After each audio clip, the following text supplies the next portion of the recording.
I'm going to show you what we said we couldn't live without. Here's our list. 91% of people said they couldn't live life without a car. 70% said home air conditioning.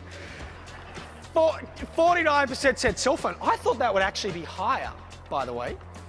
64 TV, 33 cable TV, 29 high-speed internet. 5% of people, whatever drugs they were taking, decided their life would not continue without a flat-screen television. Food didn't make the list.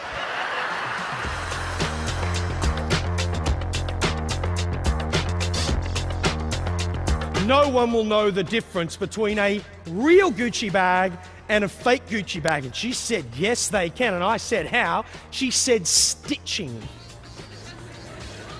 I said, $1,450 worth of stitching. She said, yes. I said, no one will know. She said, it doesn't matter if anyone knows. That's neuromarketing right there. In other words, my wife bought the Gucci bag, paid 30 times the price of a functional equivalent, not because of the benefits, aka stitching, but because of the story she tells herself about why she needs a Gucci bag. You have at one level of a purchasing decision, the stitching. That is, we have 24-hour free business center. We have 450 hotels, including one in Russia. You know, we got all this sort of stuff. But at the end of the day, the real reason people buy is the story we tell ourselves. 30 years ago, they said in business you only had to be one of these three things. You either had to be really, really fast, or really, really good, or really, really cheap. Think about McDonald's when it launched. What was McDonald's on this list when it first kind of got its critical mass? Cheap. No, fast is what it was. It actually wasn't cheap to begin with. It was more expensive than eating at home, but you could get it really quickly. Their whole foundation was built on, in fact, they founded a thing called fast. But then what started to happen is other people could promise you fast food. So McDonald's said, oh, we'll give you fast food, but we'll also make it.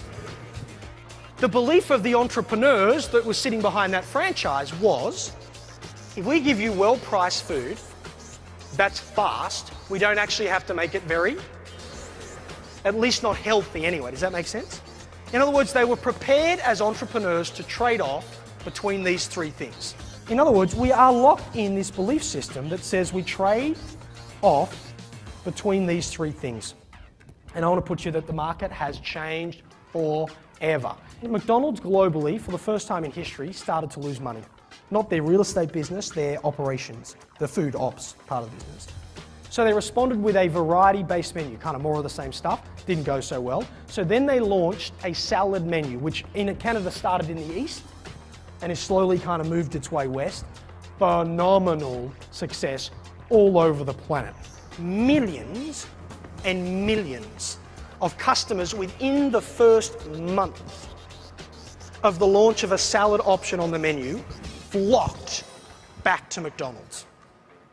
Yet hardly any of them ate salad. Millions of customers, oh, McDonald's have got salad, I'm going back to McDonald's, didn't eat it. But why was it so successful?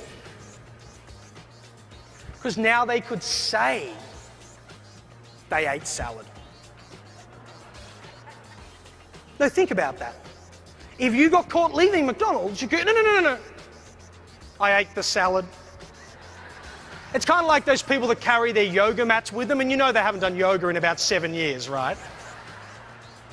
In other words, if there's one thing we've worked out, it's that people do not make rational decisions. Great entrepreneurs stitch a great story. Now I have three basic things I get to invest in my decision-making process. What are those three? Money.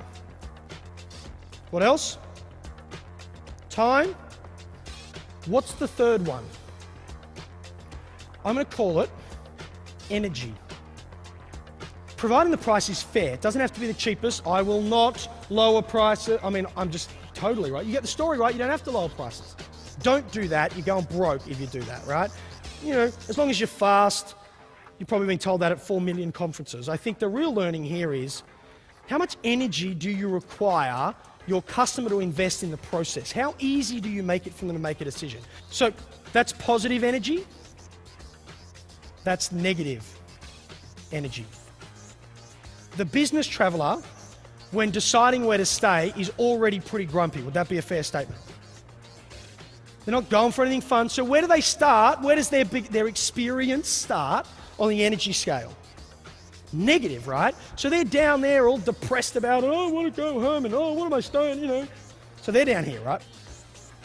Then they have to book it themselves, and they've now not got corporate credit cards, so they're going to put it on their own credit card and wait 1 month while their company trades that money on the short-term money market, and they have to pay interest on the bill.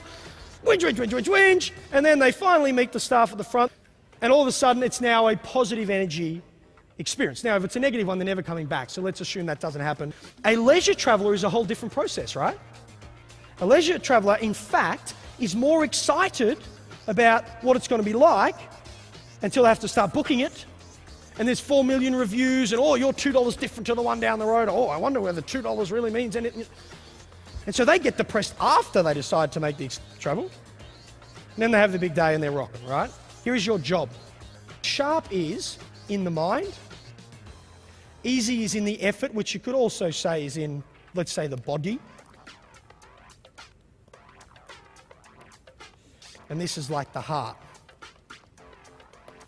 Story, stitching, stories sort of stuff, yeah? He said to the journalist, I'm not in the motorcycle industry.